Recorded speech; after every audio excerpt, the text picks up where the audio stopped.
Bel bonjour tout le monde, ça se fait. J'en vois qui se moquent. Je sais, j'ai un créole martiniquais avec un léger accent, mais c'est mon créole.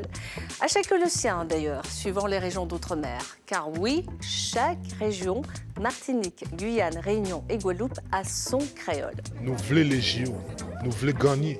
Quand nous ramène encore un petit champion du monde pour ça, dans le BSPS, on profite bien. Mais d'où viennent ces langues ? Les créoles ont vu le jour peu après le début de la période de l'esclavage aux environs du XVIIe siècle. Comment peut-on comprendre la langue martiniquaise, la vraie langue martiniquaise, le créole, si on ne tient pas compte du fait que c'est une langue qui a été formée avec des mots français ou des débris de mots français, mais qui a été restituée par des gosiers selon les règles implacables de la phonétique africaine.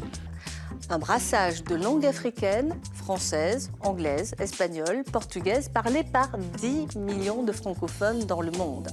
Mais si aujourd'hui le créole a sa journée internationale, cela n'a pas toujours été le cas. Longtemps banni dans les années 70 et 80, il était mal vu de le parler à l'école et dans certains foyers. À force de militantisme, cette langue maternelle trouve sa place dans l'enseignement officiel au début des années 2000 avec la mise en place d'un CAPES. Elle est enseignée dans le secondaire et à l'université. C'est en langue, il y a tout ça qu'il faut pour fonctionner, il y a en grammaire et c'est comme ça qu'il y a arrivé aussi expliquer qui manière langue à rouler, ça qui est un sujet, ça qui est un verbe, ça qui est un relatif, toutes ces qualités d'état.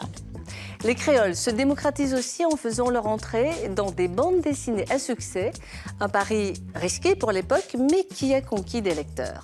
Seulement, le combat de reconnaissance des créoles divise la classe politique. Si la France a signé en 1999 sous Jospin la charte européenne faisant du créole une langue régionale, elle ne l'a à ce jour pas ratifiée. C'était pourtant un engagement du candidat socialiste François Hollande durant sa campagne pour la présidentielle en 2012.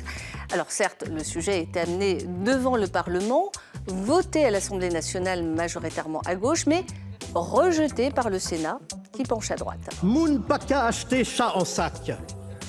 Un chat en sac ne doit pas être acheté parce qu'il vous saute à la figure.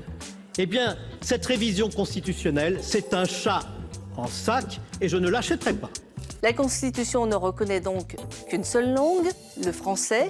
Les 75 langues régionales, dont le créole, devront encore donner de la voix pour avoir droit de citer dans les documents officiels. Autrement dit, faut que gouma toujours.